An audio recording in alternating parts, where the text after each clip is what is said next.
What's going on, everybody, and welcome back for episode 35 of Hit the Books podcast. Normal episode this week. After some technical difficulties last week, our associate producer Craig messed up and didn't record the episode properly. But this week we got NFL, NBA playoffs, NHL playoffs, lots of good stuff, including our NHL card being up big throughout the playoffs, up almost 16 units, going 26-11 in the playoffs. Keep an eye out for those picks daily.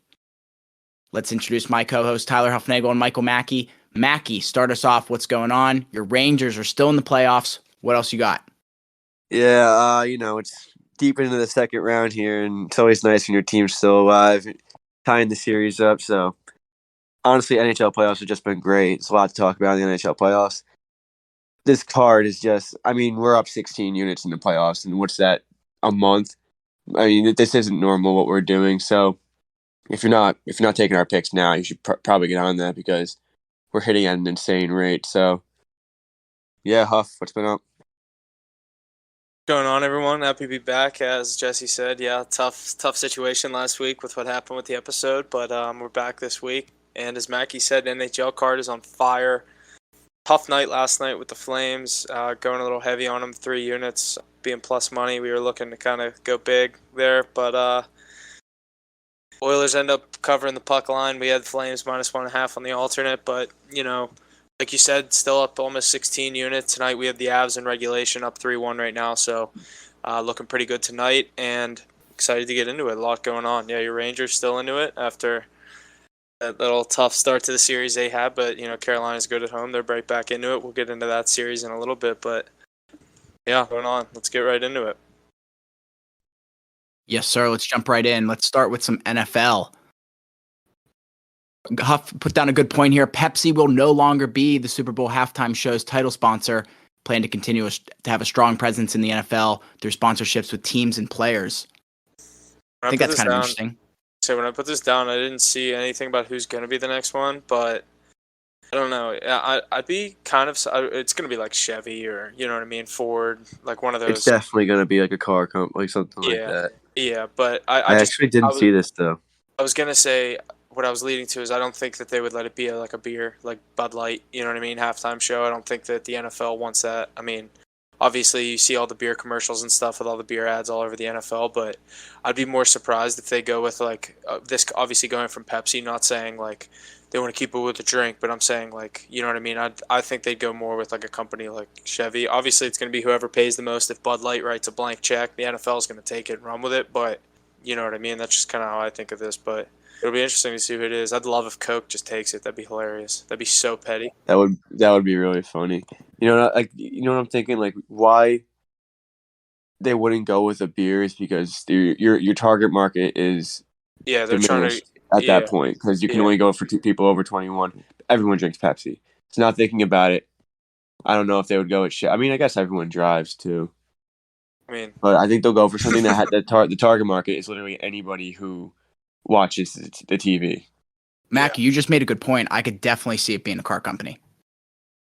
Yeah, if it's going to be a car company, I could definitely see it being Chevy. Yeah, because that's just I feel like that's the most dominant in terms of like advertising. Isn't the official truck the NFL, the F-150? I could be tripping, or maybe it's the Steelers. Not here. I didn't even know that there was an official truck. There's an official everything, dude. There's an official car of the NHL, SUV. Oh, you're right. Those commercials when they're always like official truck of the NFL. You know how much money they pay to be able to say that? Yeah, but I feel like it's not only one truck that's able to say that. Yeah, because the Silverado can be the official truck of the NFL because Chevy wrote a check for that. But like I see like whenever you go to like the mall in Pittsburgh, you'll see like a F-150 sitting there with Steeler stickers all over it, and it'll be like the official truck of the Pittsburgh Steelers. You know what I mean? Well, isn't Ford a huge sponsor of the Steelers too? Yeah. So, yeah, But, like, that's what I'm saying. So they can, like, it doesn't matter if, like, they sponsor the NFL. These individual teams can get money from whoever, like, that's like, for example, if Coke does take over the NFL. But it won't. Yeah, that's what I'm saying, yeah. But that'd be pretty cool. I'd like to see that. I'm not one of those people that's like, I don't watch the Super Bowl for the halftime show, obviously, and there's a lot of people that do, but honestly, like, that's my time where I'm, like, chilling, talking about the first half. I'm not really sitting there watching a concert, but I like peep up at it, but it's not definitely. I'm not super into it like most people. I don't really like the halftime show. I can go without it, and I think it's played out to a maximum I'd rather amount. hear me out. I'd rather the analyst talking about the game for 20 more minutes. Yeah, exactly. I will say I do appreciate the commercials because Super Bowl commercials are known for being the best, and not that they always live up to it, but they always do have like those like 2 or 3 commercials that are like really good. I And like how you like a good commercial. I like how the commercials are like normally a little longer and they play less of them. I mean, there's more, you know what I mean, because throughout the game, but like they'll do like a stint of 2 longer commercials instead of like 5 really short ones that are really annoying. Because this is their opportunity to know that like people are actually watching to watch the commercials as well. Like everything else, you like it's known for having good commercials, so people actually sit there and take the time and watch the commercials. Every other show, you when a commercial comes on, you get up and get a drink and go to the bathroom or Check your whatever. phone, yeah. So I don't know. I feel like companies definitely take advantage of their product actually being like watched. But I mean, obviously the price is way steeper in the for a Super Bowl game. We could look to buy in as the Hit the Books halftime show. Yeah, That'd be awesome. see the pricing on that. So here, let's think about this. I truly think it's going to be a already big sponsor that the NFL already has. Maybe like That's what I'm saying, like Chevy or Yeah, I don't think it's Procter and Gamble, Caesars, Fanatics, Amazon, Oakley, Nike. Oh my God, what if a sports gambling Bush. It's gonna Jesse. I can't believe you just said that. It's definitely gonna be a sports book. Yeah. With how big and fast that's growing, I think that is 100% their alley. I mean, it's just growing at a rapid rate right now. No one's gonna pay more money. Exactly, and like who's more up and coming than like Caesars? Through that, or like any of these companies. Who do you think would take? They would never let Barstool do it because Goodell hates. Goodell would never take that check. They'd probably do draft. Caesars has the most Even money invested in. Dave NFL. isn't really. It's Penn Gaming now that has Barstool. Yeah, but it is Dave's face, obviously, of Barstool. Yeah, he wouldn't want the logo associated with the NFL. Barstool's also like not a big. I don't feel like it's not even a big enough sports book. No, it's not enough places. According to like, I mean, not according to, but comparing to like. See, that's another thing about if they go the route of like a sports book being the official sponsor of the halftime show, like. Can they do that with it not being legal in certain states that are watching the Super Bowl? Yeah, I don't know. Caesars Entertainment owns hotels in Vegas and Atlantic City, and Well, I'm saying like they're not in. They're not in states that aren't legal to gamble. Yeah, and the NFL is obviously countrywide. Right, but they're advertising their brand of Caesars. You know what I mean? Rather than just a sports book. It's true. Yeah. You're not wrong. It's a destination. Unless it's FanDuel or DraftKings, that's a different story, obviously. But some of these bigger companies, I think, are going to be the ones that do it. Caesars, MGM, something like that, in my opinion. Where it's not solely based on sports betting. Correct, right. Not saying the sports books don't have enough money. They can, those companies can easily dish that out. But you guys make the correct point of saying it's not legal everywhere. So it's all about the image and, Right. I don't know. It'll be interesting to see what they go with. All right, next, Baltimore Ravens have signed former Bears and Broncos cornerback Kyle Fuller, who gets to return home and play in Baltimore. Yeah, I think it's a good addition for the Ravens. Their defense is known, every year for being tough to play against. Obviously, guys like Marlon Humphrey and Patrick Queen, the guys they have on defense, Calais Campbell. So, Ravens added another guy. He was good at Virginia Tech. I actually didn't know he was from the Baltimore area until I saw where I posted this from, but he Virginia Tech guy drafted by the Bears, and where was the other team? Broncos. Yeah, that's a good addition for Baltimore. Yeah, it just makes a strong Baltimore team that much stronger. I don't know. I just feel like this team's so unpredictable. They do just keep adding like something little each year. They just had one of the best drafts. They're my pick to win my division, AFC North. Yeah, I think they're going to be pretty dominant. At what? What do you mean? What's would their record be winning that division? I don't know. 12-5, 13-4. Yeah. I think Lamar. I'm not. I wouldn't be surprised if Lamar has an MVP year next year. I'm not saying like MVP wins it, but like I'm not even saying up Why for it, but not? He just like a could. tough year, or like a really good year. You know what I mean? Mm-hmm. Dobbins back in the lineup. I don't know. I think Baltimore always could have a good year. Yeah, we'll see. Indianapolis Colts signed former Super Bowl champion quarterback Nick Foles, reuniting him with coach Frank Reich, who was his offensive coordinator with the Eagles in 2017 when he led Philadelphia to a Super Bowl title. 2-year deal. It said $2.5 million a year. Is that correct? I heard Ian Rappaport on Pat McAfee's show saying that the Bears are going to be paying most of his salary that they still owe him. Yeah. Okay. Then that's right. It was like the Bears were paying $1.5 million, and they were paying $1 million or something, and Yeah, it would like slowly fade off it's or a something. really cheap deal for the Colts, and he's coming in to back up Matt Ryan. Obviously, a new year or a new quarterback for the Colts. Obviously, they've been bouncing around quarterbacks the past couple of years after the early retirement of Luck, and it'll be interesting to see what goes on in Indianapolis, especially with obviously the situation in Tennessee going with the trade AJ Brown. It's going to be that division's kind of up for grabs right now between those two teams. Obviously, Jacksonville and Houston are a step behind, but I'm definitely interested to see what goes on with the Colts this year, especially if Matt Ryan goes down. Foles is able to step in there. He's stepped in many teams and just been consistent and gotten the job done. He has a running back like Jonathan Taylor he can turn around to. You know what I mean? I'm saying that's for Matt Ryan and Nick Foles, but That's where he's the best is when he has to come in off the bench. yeah, As we saw his Super Bowl win, even though that was, everyone says high scoring game, so it wasn't a defensive game, but Philly's defense won them that Super Bowl. yeah. But no knocking Nick Foles.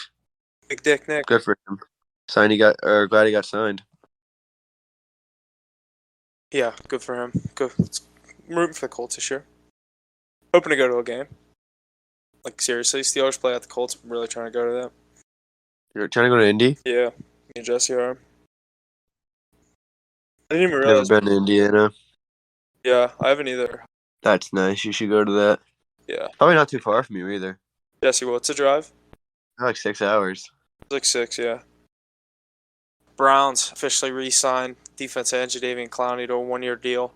It seems like at this point in his career, he's just Mr. 1-year deal and just keeps re-signing 1 years and either gets hurt or proves himself and gets another one. But Yeah. Yeah, he's been kind of all over the place recently. I expected him to stay in Cleveland, especially with getting Deshaun Watson and the upside that they have coming into this season. But yeah, he's an effective player. So yeah. And speaking of Deshaun Watson, Browns quarterback Baker Mayfield will not be attending OTAs as expected, obviously. But things are going to get interesting in Cleveland. What happens with him? You're going to wonder if something happens pretty soon, if they wait right before training camp. Or just get rid of him, dude. Like he doesn't deserve to sit there and be on the bench. Like that's what I said. He deserves to have a chance. He's Baker Mayfield. Yeah, he's a first overall pick. Dude, he's not like a shitty quarterback either. He's gotten you guys. He turned that, or not that they've like completely turned around, but that organization has gotten a lot more respectable since he got there. So I know they've built around him for the past few years, but I think he definitely deserves a starting spot in the league somewhere. There's definitely teams that could use him. I agree 100%. I think he's a start. There's no way there's 30 quarterbacks better than him. Yeah, he's very disrespected, especially after all this is going down. I mean, end of the year last year, he didn't do very well, but I don't know. Everyone's looking at him. If he messes up, everyone throws a bunch of shit at him, and it'll be interesting. But there's a couple teams I could see him going to, like Carolina. Obviously, they just got Matt Corral, and I saw Sam Darnold say today he thinks he could be one of the best quarterbacks in the NFL. That's hilarious, but Carolina's the team I could see him going to. Sam Darnold makes some throws sometimes, and he extends plays sometimes, like he is an elite quarterback, but at the end of the day, he's still Sam Darnold. Yeah. He has flashes. And speaking of OTAs, Arizona Cardinals quarterback Kyler Murray will not be attending OTAs this week as expected. No new update on contract talks for the former number 1 overall pick.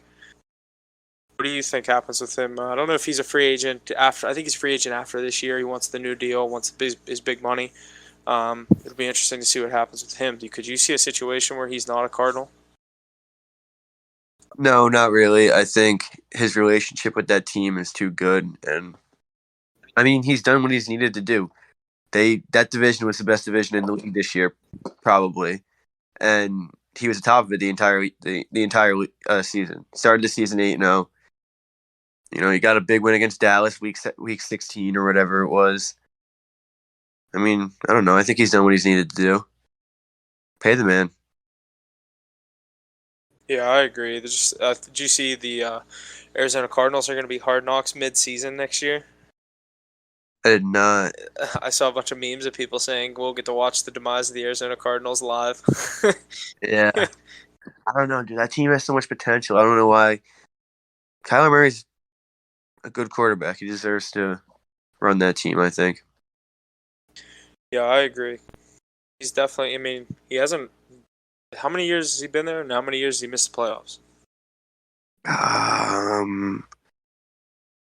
He got there. He was drafted in 2018. His first year was 2019. He missed the playoffs this past year, right?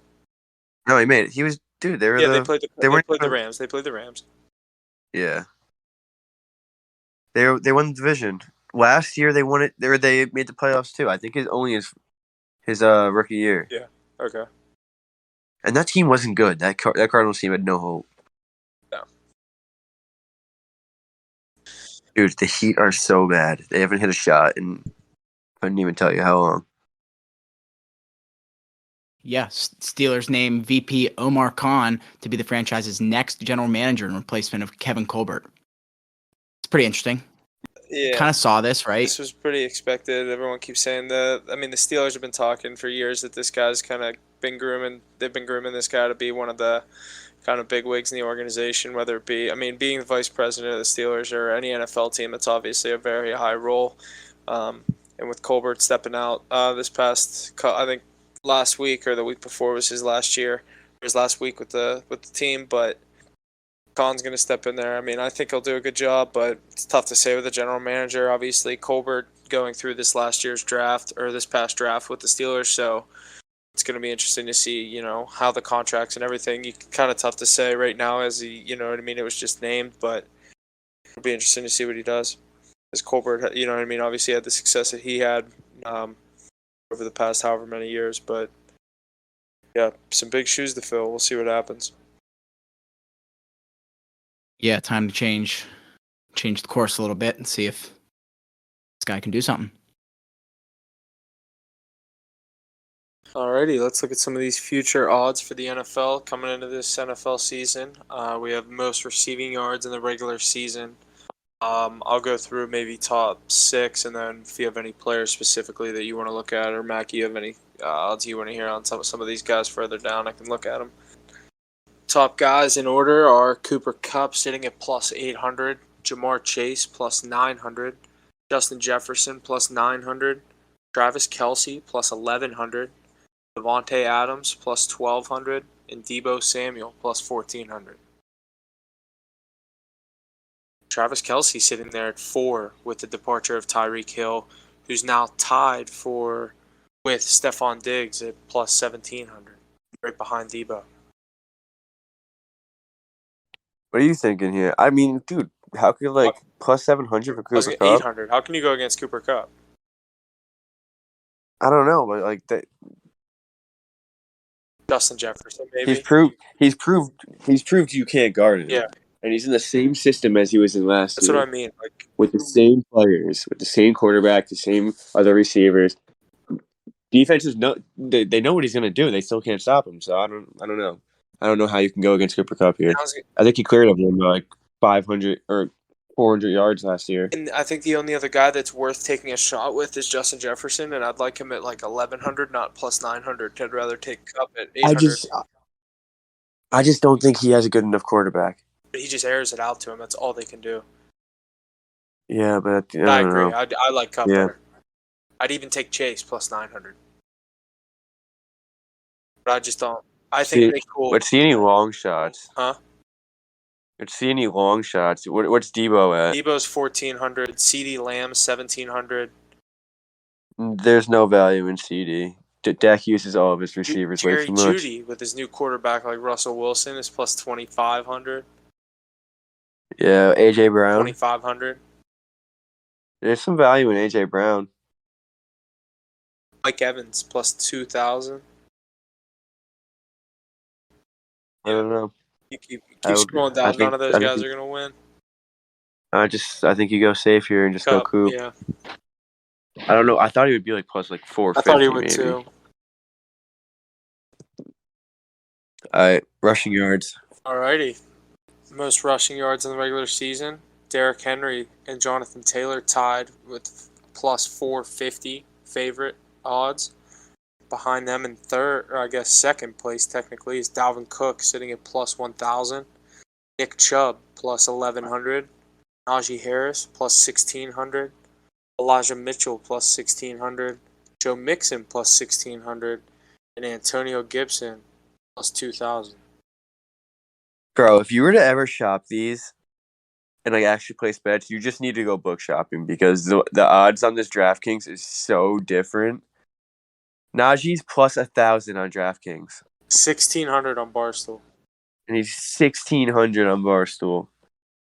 That's wild. Yeah, Yeah, that's insane. What do you have Dalvin Cook at? 750. I like that. Dalvin Cook's who I like the best, and I'd rather. And he's at 1,000 on yours, Yeah. isn't he? Yeah, and then JT's 500, Derrick Henry's So 550. there, it's better to go on DraftKings.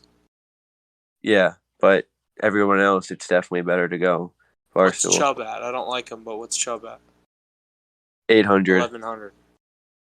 Elijah Yeah. Mitchell, what's he at for you? 18. Okay. What does he have for you? He's tied with Najee with Joe Mixon. What about Javonte Williams? 2,000. 14. What?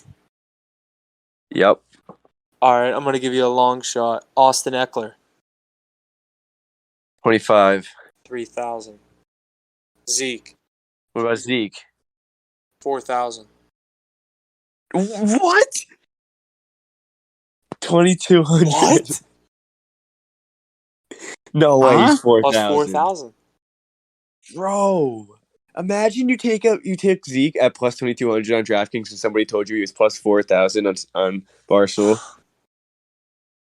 That's why you got a book shop, dude. Here's who. Dude, Zeke is tied with Lamar Jackson for the most rushing yards next season. At plus 4,000. Lamar Jackson's plus 4,000 on mine, too. Same with McCaffrey, Miles Sanders. McCaffrey's 28. Wow. So who would you go Deebo with here? Samuel plus 6,000. I like Dalvin Cook I don't even plus see 1,000. Debo. You like Dalvin Cook plus Yeah, 1,000? I think he has the most value. I think he's a good value pick there. If the Steelers had a better offensive know. line, maybe Najee just because he gets the carries. Jesse, who would you go here rushing yards next year? Tough one, honestly. Derrick Henry, your fantasy running back. Yeah, he killed it for me last year in fantasy. Till I he love got that. foot injury. But like 450 is no good. What was he on? Yeah, the value there is just not there. What was he on DraftKings? Like, what was the difference on like the favorites there? He's 550, which I still Okay. don't think is. I think value comes into play at like plus 750, 800 when you're talking about like a passing or a rushing yards leader or something like that because it's so broad, anything can happen. And it Totally also agree. very easily Like- could be Jonathan Taylor, or Derrick Henry. It's I feel like it's not going to be one of them two. I feel like a rushing leader comes out of nowhere almost every year. Like Jonathan Taylor won it last year.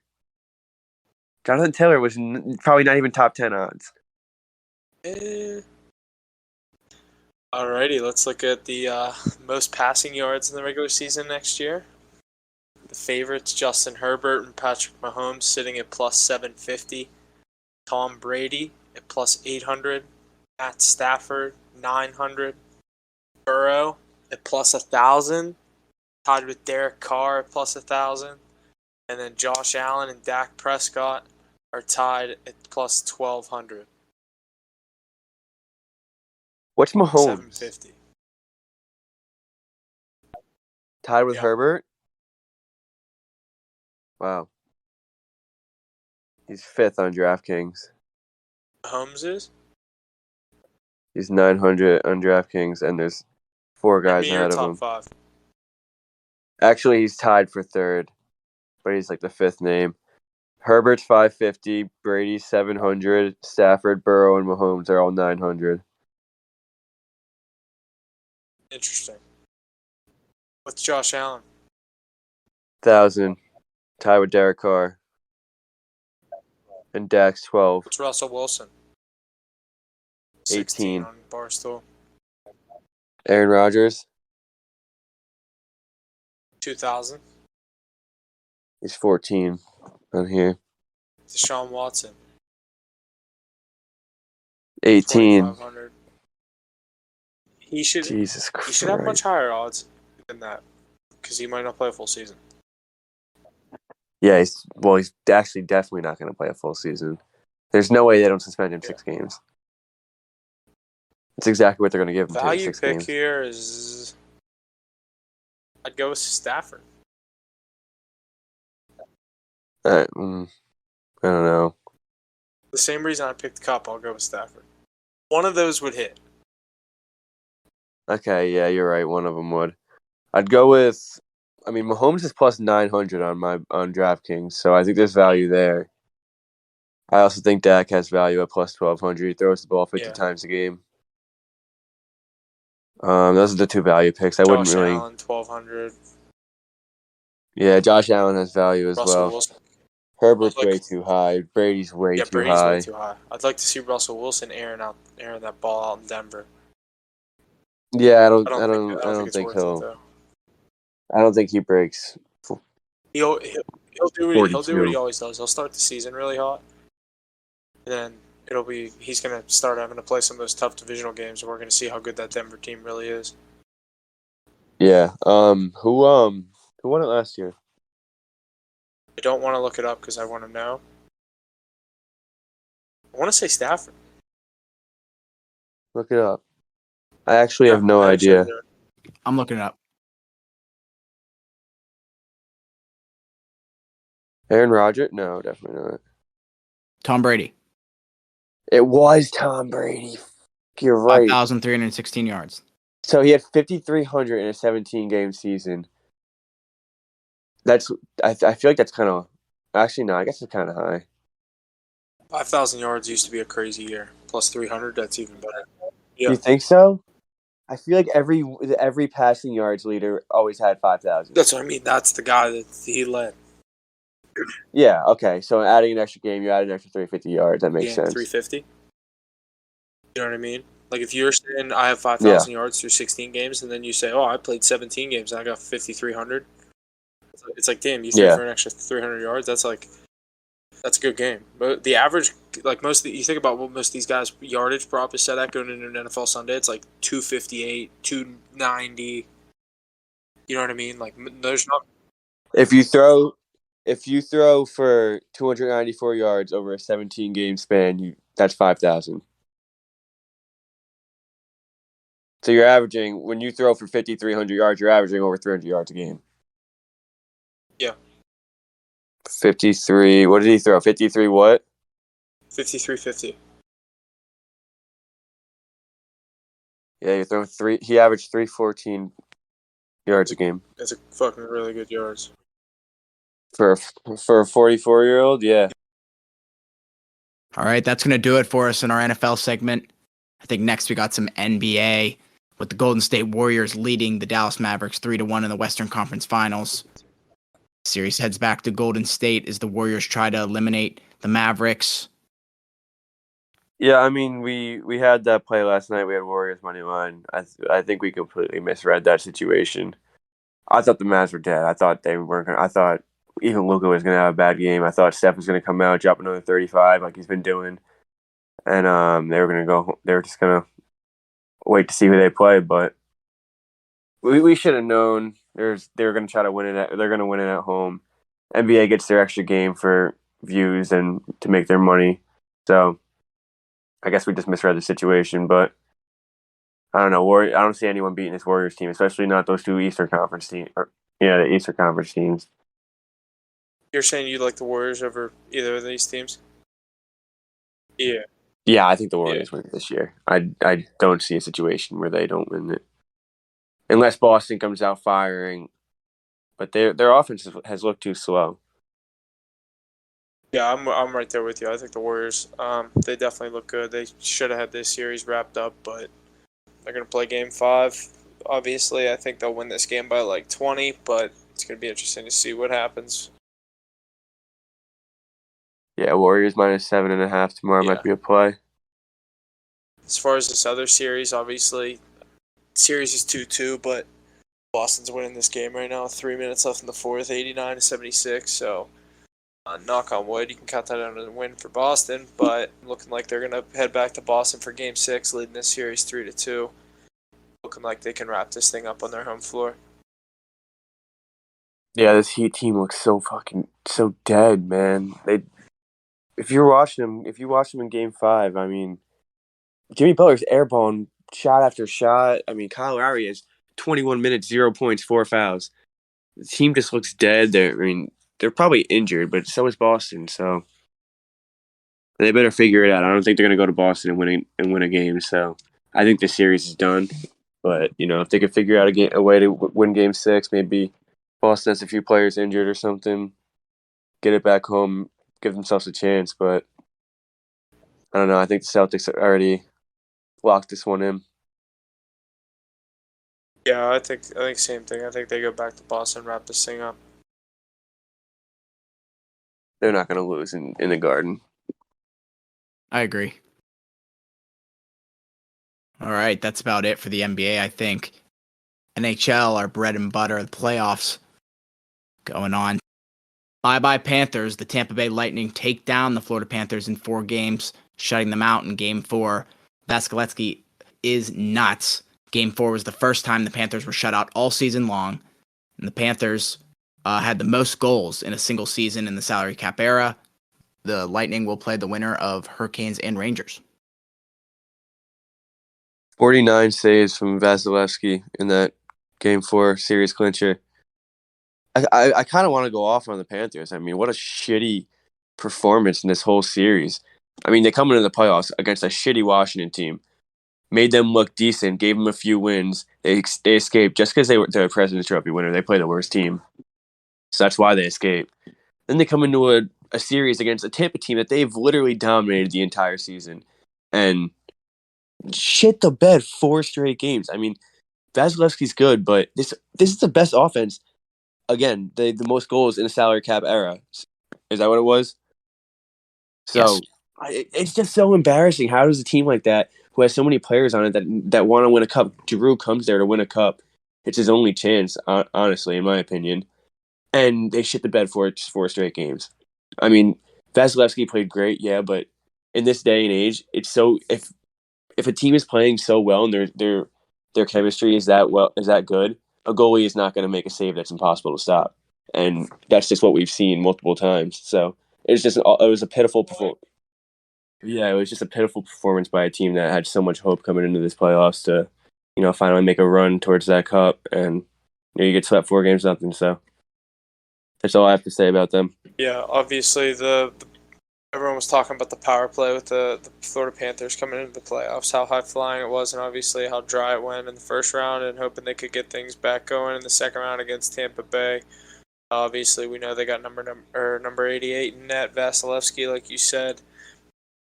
He played a hell of a fucking series, led up 3 goals in 4 games. I mean, everyone knows how good this guy is. Like, you don't have to say it, but Tampa Bay just took it to him. Obviously, like you said, Florida's offense just couldn't get it. 3 goals in 4 games. I mean, like you said. Dude, I mean, like, if your offense is moving like that, like, you're going to get pucks past the best goalie in the league. It's just that they just didn't have it. I mean, we had Tampa. We were riding Tampa, so. Yeah, we were. I mean, yeah, we It's saw free it the money. entire way. Next series we got is Carolina and the Rangers. Carolina jumping out to a quick 2-0 lead in the series, winning games 1 and 2 at home. Going back to New York at MSG, the Rangers were able to come right back and win 3-4 to tie up the series at 2. Let's see what we got tomorrow night in Game 5 in Carolina. What else you guys got? It's been the story of Carolina, to be honest. I mean, their home record's 6-0, and then Away they're records. 0-5 on the road in their 2 series, which is actually pretty crazy. I think this is the first time it's ever happened. But I mean, all 4 games. Gerard Gallant said it the best. All 4 games could have been won by either team, I think. I mean, we just won our home games. They won their home games.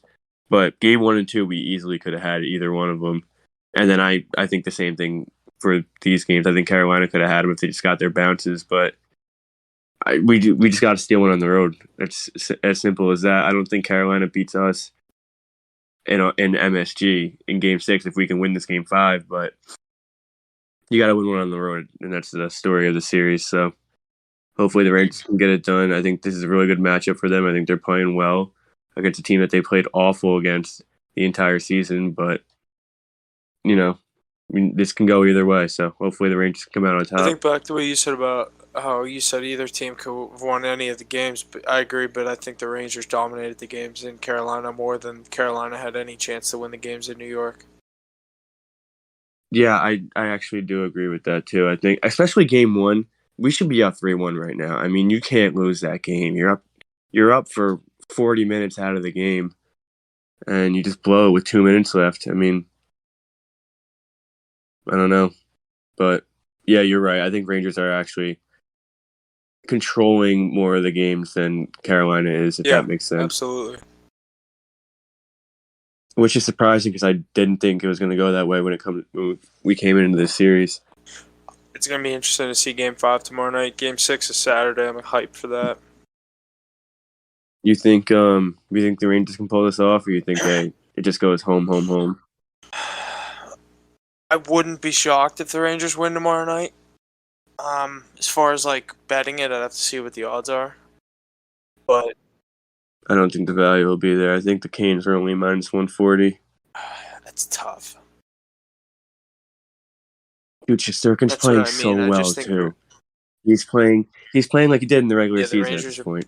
Yeah. So it was just Pittsburgh in his head. Yeah. So I don't know. And we kind of exposed Ranta in the last game. I think putting up 4 on him. That's the first time either team has scored more than. I think they got 3 the first or the second game, but one was an empty netter. But it's the first time a goalie has actually gotten exposed in this series. I think so. I don't know. That could be in his head as well. Yeah, it's gonna be interesting tomorrow night. Yeah, it'll be good. I think whoever wins it runs into a brick wall in Tampa, but agreed. See if we can get there. All right, next series, Edmonton Oilers lead the Calgary Flames 3-1 after winning last night 5-3.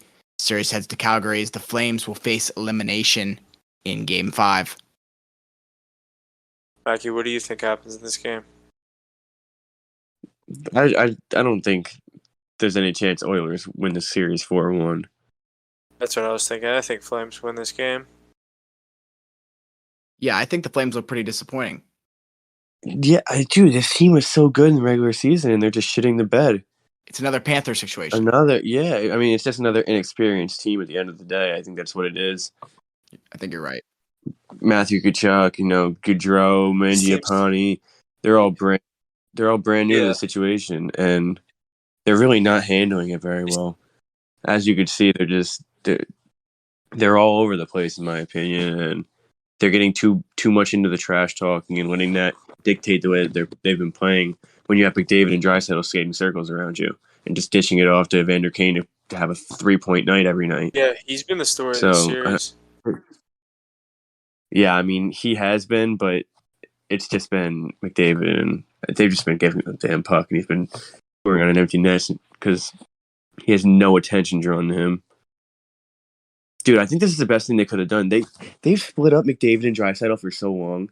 Put them together. They're lighting it up. I'd be like, yeah, you two play together, and we'll just run the other 4 lines or other 3 lines. We'll just run lines. Dude, it's like you guys play together. The other 3 lines will just be when you want to rest, and when you want to get back out there, go back out there because that's like it's literally their only offense. It's gotten them this far. I'd send them 2 with Hyman every shift. Yeah, dude, it's just insane. But I don't know. I think if they get this back to a game 7, they'll win it at home. I think Oilers win it in 6 though. Yeah, I'm with you on that. I want to see McKinnon versus McDavid so bad. I want to see that really bad too, and I think it's set up for us here. I hope so. That'd be such a good series. And with the Blues win tonight, that series, Avs and Blues, goes to 6 games. Game 6 will be in St. Louis. Do the Avs close it out in St. Louis? Yep. I never like a team to win it on the road. I just don't see. I don't know. You guys got anything about that series? I just can't. I just I thought can't it would be believe they over just by now. lost. I'll I'm give you speechless. that. I just can't believe they just lost. Yeah, I still think the Avs obviously win the series. I don't see them blowing a 3-1 lead. Maybe they get it done in Game 6. Yeah, I don't know. it'll be interesting. They're not losing another game in Colorado though. They're 1-2 in this series in Colorado. I say they've lost 2 home games.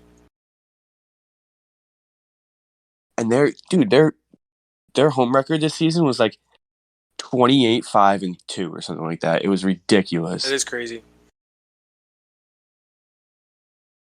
The St. Louis team doesn't go away. A good series. That being said, let's look at some NHL Stanley Cup champions odds. On MGM, we got the Avs coming in at plus 145, the Lightning at plus 260, Hurricanes at plus 550, Oilers at plus 650, Rangers plus 1200, Flames plus 2000, and Blues in last at plus 3000. What are the Lightning? Plus 260. Yeah. Should have got them before the series started. Yeah, out of those teams left, give me the Lightning. I agree. Yeah, I mean, how can you not? It doesn't even have value, but it's the only value. Avs are like even money at that point. Wait, what are they, Avs? 145. They were 35 on DraftKings, but there's no value there. Rangers are 13. What are they on your book? 1,200. The Rangers aren't winning it, so it doesn't really matter. I don't know. Yeah, I think the Lightning are the only value here. One quick note from the PGA. Justin Thomas coming back from down 7 strokes on Sunday to win his second PGA championship by defeating Will Zalatoris in a 3-hole playoff. Tough, crazy matchup, you said. Yeah, I actually ended up watching this. Watched not all day Sunday, but the last couple of holes of Thomas's round, and obviously I forget the guy's name from Chile. He was leading all day. Ended up falling apart Sunday, which ended up having Thomas and Zalatoris go into the 3-hole playoff, which is the rule for the PGA championship. So it was a crazy comeback. I saw some tickets on BR Betting and Instagram and Twitter that some of these people got Justin Thomas Sunday morning at like plus 3,000, plus 3,200 to win it. Just crazy odds, but yeah, came back and won it. I feel like Zalatoris is always in the top 5 and just never wins. So whenever you saw him going into that playoff, I feel like if you could have lot bet it there, I would have put my house on Thomas, but easier to say that now than, in the moment. But the way Thomas was playing, I just kind of felt like he was going to win that. And it was they kept showing his parents. It was weird. Like, it was like, I don't know, you would have thought it was like Tiger whenever he won the Masters, and then they kept showing his kid, but I don't know. They just kept showing Justin Thomas's dad, and he ended up winning, but second PGA championship for him. Yeah, another major in the books, but not much else for me. I wish I would have live bet him plus 3,000, but yeah, it wasn't. Who is that guy that like went on to 18 with like a 3-stroke lead and then double bogeyed? Yeah. Dude, some guy had like a $50 bet on him to win it. Maybe not 50, but it was probably more. But it was to win like $150,000. And he didn't hedge or anything I at did see any that. point. I did And see he that. just blew it, dude. I don't know how much it was, but it was a little amount to win $150,000. And dude, that's a life-changing amount of money. That's just a brutal loss. And and at that point, you don't even hedge. If you have a 3-point lead going or 3-stroke lead going into the 18th hole, you're like, I have this. You think the money is yours. Could you imagine? I think I would retire. I think I would definitely retire. That's a tough beat. Double bogey on 18 to lose 150. He lost more money than that, but do you see the difference? Justin Thomas obviously won. He got like $3 million, and then dude ended up getting third. Yeah, but that kid, he came in like fourth or got third, third. or whatever he It came was a in. difference of like $2.6 million. No way! Oh my god! God, dude, the nerves got to him. Yeah, the difference between first and third was like 2.5 million. What did he win Like himself though? Here, I'll give you the exact number because I saw it on ESPN. Like I want to 700,000. say like 600, but I'll pull it up right here. He won 870. Thomas won 2.8. So difference of 2 million. 2 mil. Fucking Jeez. that's a $2 million double bogey. $1 million right there. per stroke.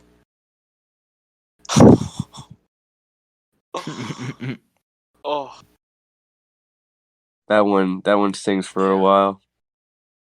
Fucking congrats to Justin Thomas. Good for him. that's all for me. Thanks for listening. We'll see you guys next week. Yeah, boys, thanks for coming on, and we'll be back next week. Yes, don't forget to check out our daily picks in the NBA and NHL playoffs here. We're doing good. We're hot. Keep an eye on us. Your loss if you don't. Listen to Mackey. And that's going to do it for us this week on Hit the Books podcast. Thank you for all the support week in and week out. Please be sure to share and check out our various social media platforms and check out our website. All the info is located in our link tree in the description below. And always remember to hit the books.